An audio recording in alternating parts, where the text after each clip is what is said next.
is the question of bank reconciliation statement. Bank reconciliation statement का थोड़ा सा different question है। इसको सॉल्व करते हैं आपके पास।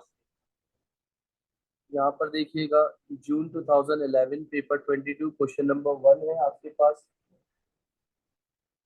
जून 2011 पेपर 22 क्वेश्चन नंबर 1 है बेटा। Mohan is a trader on 24 April 2011 he had a overdraft। Mohan नाम का एक बंदा है और उसका ओवरड्राफ्ट बैलेंस दिया हुआ है। ओवरड्राफ्ट मतलब नेगेटिव बैलेंस दिया हुआ है 150। The following transaction took place.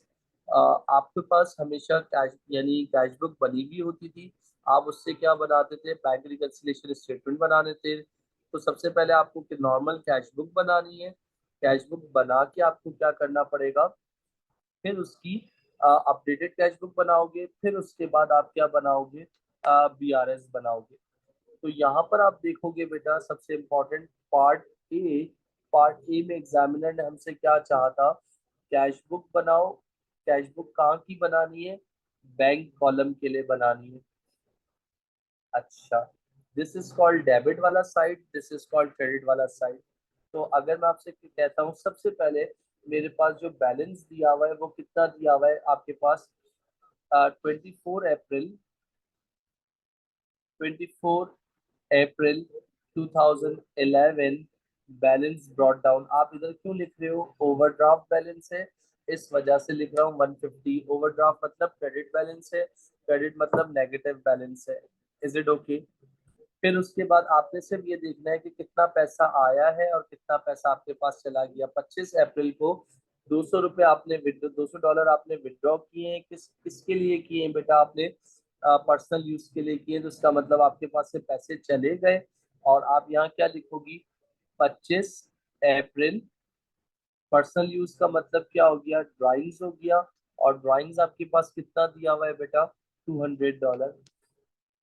फिर उसके बाद मैं थोड़ा सा आगे जाता हूँ, paid by cheque balances on the account, यानी मैं चेक से पे कर रहा हूँ। जब मैं चेक से किसी को पे करूंगा तो इसका मतलब किसको पे किया, कीरा को पे किया। जब कीरा को पे किया तो 400 पे करना था। तो 400 पे किया तो लाइबिलिटी मेरी क्या हो गई, कम हो गई। और एसेट भी मेरा क्या हो गया, कम हो गया। इसका मतलब सीधा सीधा मेरे पास से क्या हो रहा है, पैसा जा रहा है। और जब मेरे पास से पैसा जाएगा तो मैं उसको क्या कर दूंगा, कौन सी डेट को जाएगा, 26 अप्रैल। मैं यहाँ पर डेट लिखूंगा 26 अप्रैल। और लिखूंगा कीरा कितना था, 400 का 3% निकालो डिस्काउंट। 400 का 3% कितना होता है, 12 होता है। तो 400 का अगर मैं 3% की बात करता हूँ तो 12 हो गया। तो 400 में से 12 माइनस कर दो तो कितना हो जाएगा, बता सकते हो?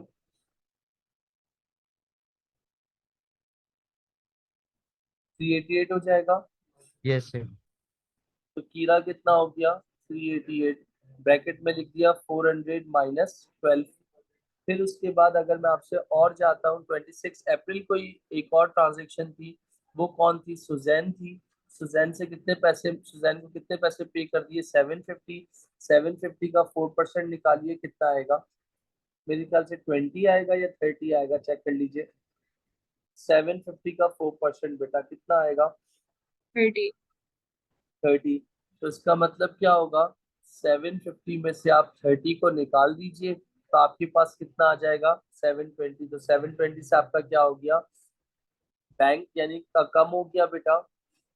फिर उसके बाद आप एक और आगे चलोगे, next transaction cash sales. Cash sales का मतलब हो गया कि आपके पास पैसे आ रहे हैं, किसकी वजह से आ रहे हैं वो आपको देखना है। कैश बुक की अगर बात कर रहा हूँ तो अगेन आपके पास पैसे आ रहे हैं, किसकी वजह से आ रहे हैं वो देखिएगा, कैश सेल्स। तो यहाँ पर मैंने क्या लिख दिया, कैश सेल्स जो कि कितना है 630। एग्री।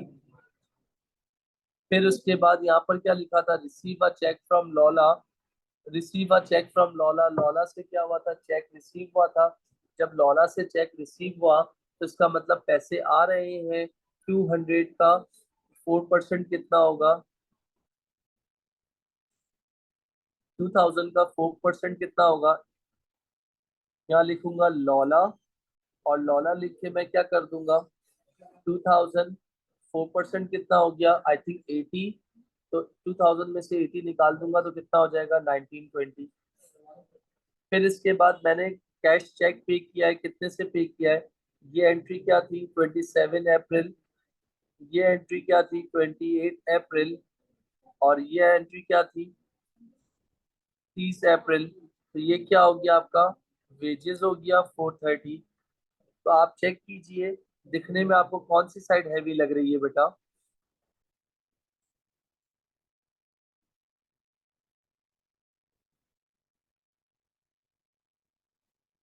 मैंने कहा अगर फॉर एग्जांपल डेबिट साइड बढ़ी है 1920, 1920 में 100 डाल दिया 2000 हो गया, आई थिंक 2550। तो डेबिट साइड पे कितना आ गया, 2550। क्रेडिट साइड की सारी वैल्यूज को माइनस कर दीजिए बेटा, तो आपके पास 30 अप्रैल बैलेंस कैरेट डाउन, इन सबको माइनस करने के बाद आपके पास कितना बैलेंस बच गया, 667। तो दोनों साइड्स आपकी क्या हो गई बेटा, इक्वल हो गई। तो इसका मतलब 30 अप्रैल का क्लोजिंग था, तो ये 1 मई 2011 के लिए क्या बन जाएगा, ओपनिंग बन जाएगा, which is balance brought down 667। Clear बेटा। Yes sir. सर 662। जी मेरा बच्चा। 662। ओके बेटा, थैंक यू। 662 तो इसका मतलब ये मेरा क्या था, मेरी जो कैश बुक थी वो बैलेंसिंग कितने से हुई है बेटा, 662 से हुई है। इसका मतलब जब शुरू किया था तो मेरा ओवरड्राफ्ट था, जब बंद किया तो मेरे पास क्या आया बेटा, ये मेरे पास इससे बैलेंस टोटल अमाउंट ये थी मेरी, और बैलेंसिंग 662 से हुई थी। अब बोल रहा है कि मोहन जो है, मोहन की बैंक स्टेटमेंट है। तो याद रखिएगा मेरा बच्चा, थंब रूल है, according to cash book debit का मतलब प्लस और क्रेडिट का मतलब minus. According to bank statement credit मतलब प्लस और डेबिट मतलब माइनस। तो इसका मतलब ये देखिएगा, ये आपका, आप कैश बुक के क्रेडिट को बैंक के डेबिट से मैच करें, इसका मतलब दोनों साइड ये वैल्यू आ गई, 388, 388, 720, 720। तो इसका मतलब यहाँ क्या बच गया आपका, इसका मतलब है यहाँ आपके पास क्या बच गया बेटा, 430 बच गया। और इसी तरीके से कैश बुक के डेबिट को बैंक के क्रेडिट से चेक करेंगे, तो यहाँ कितना हो गया, 630 और 630। तो इसका मतलब यहाँ क्या बच गया बेटा, आपके पास 920 बच गया, और इधर आपके पास क्या बच गया, 24 बच गया। एग्री मेरे बच्चों। अब यस सर। उन्होंने बोला था starting with the closing balance and updated cash book. तो इसका मतलब मैं क्या करूंगा, पार्ट बी, मुझे अपनी कैश बुक को क्या करना है बेटा, अपडेट करना है, जिसको अपडेटेड कैश बुक भी बोलते हैं, अमेंडेड कैश बुक भी बोलते हैं।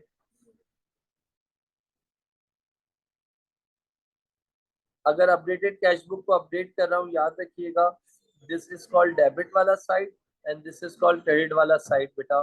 तो यहाँ पर क्या आ जाएगा आपके पास, फर्स्ट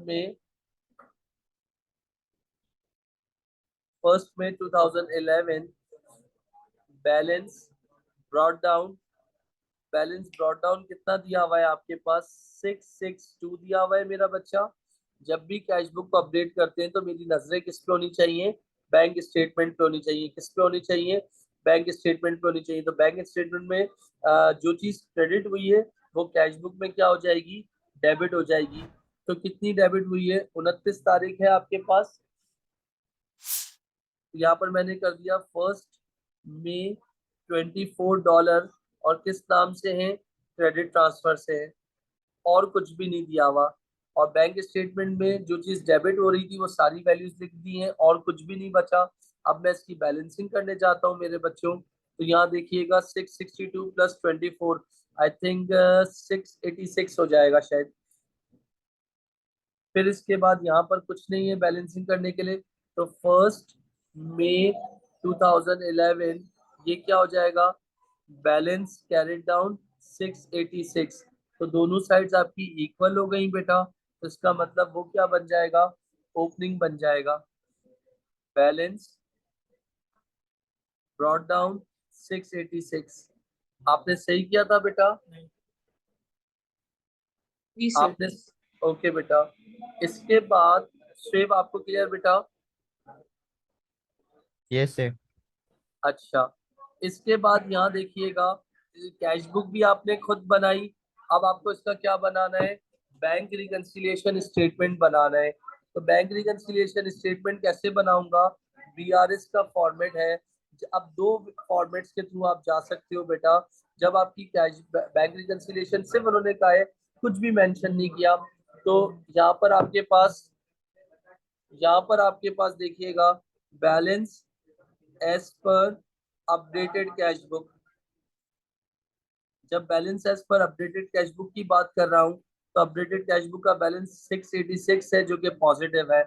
इसका मतलब मेरे बच्चों, जब भी कैश बुक से जाओगे, जब भी कैश बुक से जब भी कैश बुक से जाओगे, तो आप क्या करोगे?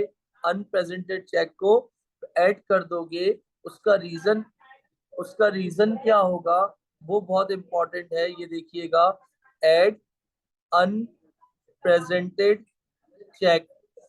अगर मैं अनप्रेजेंटेड चेक की बात कर रहा हूं, तो यहाँ देखिएगा, ये वाली आपके पास कौन सी साइड है मेरे बच्चों? This is called UP and this is called UC. Unrepresented का मतलब होता है चेक इश्यू टू सप्लायर। मैंने चेक इश्यू कर दिया है सप्लायर को, मगर वो अभी तक बैंक में प्रेजेंट नहीं हुआ, मेरे पॉकेट में पड़ा हुआ है। और इसका मतलब क्या है? जब तक मैं बैंक में नहीं डलवाऊंगा, तो बैंक में प्रेजेंट नहीं होगा। तो जब आप कैश बुक से जाते हो, तो अनप्रेजेंटेड चेक को ऐड करते हो। अगर बैंक स्टेटमेंट से जाते हो, तो माइनस करते हो। तो यहाँ पर आपके पास देख लीजिएगा बेटा, 200, 388, 720 सब रिकॉर्ड हो चुका था। 430 के नाम से था, जिसका नाम क्या था? वेजेस था बेटा। तो यहाँ आपने 430 हो गया। फिर उसके बाद मेरे बच्चों, लेस क्या कर दूंगा? Uncredited check. अनक्रेडिटेड चेक का मतलब हो गया, चेक डिपॉजिटेड करवाना था बैंक में, मगर वो डिपॉजिट नहीं किया, चेक जेब में ही पड़ा था, इंतजार कर रहे थे, और बाय मिस्टेक हमने अपनी यानी हम वेट कर रहे थे, हमने अपनी कैश बुक में बढ़ा दिया था। मगर जब जाहिर सी बात है, बैंक में ही प्रेजेंट नहीं हुआ, बैंक ने ही डिपॉजिट नहीं किया, तो हम अपने पास कैसे बढ़ा सकते हैं? तो लेस अनक्रेडिटेड चेक किस नाम से है? लौलाबाजी के नाम से है। 1920 हो गया आपके पास। तो ये देखिएगा, जब आप इसको बैलेंस करोगे, कैसे करोगे? 686 686 प्लस 430 माइनस 1920। तो आपके पास नेगेटिव का क्या आ रहा है? आपके पास नेगेटिव का 804 आ रहा है, विच मीन्स कि balance as per bank statement आपका कितना हो गया? Balance as per bank statement, short forms नहीं अलाउ है पेपर में, तो आप पूरा लिखोगे। Balance as per bank statement, credit का मतलब हो गया, आप उसको ब्रैकेट में लिख लो या डेबिट में लिख लो। याद रखना, बैंक में जो पैसे डलवाते हो, तो इसका मतलब बैंक की लायबिलिटी बढ़ रही है, बैंक अमानतदार है, आपके पैसों का मुहाफिज है। तो जब डलवाओगे, तो बैंक उसको क्रेडिट करेगा, निकलवाओगे तो उसको क्या करोगा? डेबिट करेगा। इसका मतलब रीजन क्या है कि बैंक की लायबिलिटी बढ़ेगी तो क्रेडिट, कम होगी तो डेबिट। तो सर, ये आपने चेक करना है कि आपका सही है या गलत है। सर ये देख ले, आपका जो बैंक स्टेटमेंट का आंसर था 804 डेबिट था, और आपका आंसर भी क्या निकला है? 804 डेबिट। तो इसका मतलब जो आपने क्वेश्चन सॉल्व किया है, बिल्कुल परफेक्ट सॉल्व किया है। आपने कैश बुक खुद बनाई, कैश बुक को अपडेट किया, अपडेट करने के बाद बीआरएस यानी बैंक रिकंसिलिएशन स्टेटमेंट बनाया। सर, बैंक रिकंसिलिएशन स्टेटमेंट का प्राइम रूल क्या है आपके पास? सबसे इंपॉर्टेंट बात है, रिकंसाइल का मतलब होता है रीचेक करना, रिकंसाइल का मतलब होता है टैली करना। किसको किससे टैली करना? कैश बुक को किससे टैली करना? बैंक स्टेटमेंट से। कैश बुक कौन बनाता है? आप सब बनाते हो, ऑनर बनाता है, मालिक बनाता है। बैंक स्टेटमेंट कौन बनाते हैं? बैंक वाले बनाते हैं। सर, जब कैश बुक और बैंक स्टेटमेंट को रिकंसाइल करते हैं, तो आपके पास स्टेटमेंट फॉर्म वाले क्वेश्चन आ सकते हैं, टी अकाउंट फॉर्म वाले आ सकते हैं। According to this topic, according to O levels exam या आईजीसीएसई एग्जाम, 20 मार्क्स में ये बन सकता है, किसी भी टॉपिक के साथ बन सकता है। ये आपके पास एक कॉम्प्रिहेंसिव क्वेश्चन था। ये था June 2011 paper 22 question number 1। O levels accounting में था, आईजीसीएसई में नहीं था बेटा। यहाँ तक कोई मसला आप दोनों को? क्वेश्चन क्लियर है बेटा? जी सर। Yes sir. चलो ठीक है, अल्लाह हाफिज़।